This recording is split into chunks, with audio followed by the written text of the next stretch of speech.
Cerita mengejutkan diungkap Barada Eliezer, satu terdakwa kasus pembunuhan berencana terhadap Brigadir Yosua, dalam persidangan lanjutan kemarin di Pengadilan Negeri Jakarta Selatan.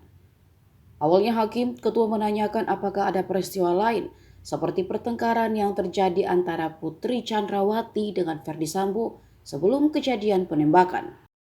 Baradae pun menceritakan satu peristiwa yang terjadi pada awal Juni 2022.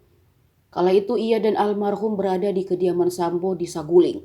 Ada pula ajudan lain yakni Matius. Tiba-tiba Putri Chandrawati turun tangga sambil membawa senjata dan keluar rumah dengan wajah yang marah. Senjata itu disimpan Putri di dalam mobil. Kemudian Putri memanggil Barada Eliezer, Yosua, dan Matius untuk ikut pergi. Baradae juga mengatakan jika anak sulung Sambo dan Putri ikut kala itu. Mereka keluar menggunakan dua mobil. Mobil depan berisikan Putri Chandrawati, anak sulungnya Yosua dan Matius. Sedangkan Barada Eliezer berada di mobil lain di belakang.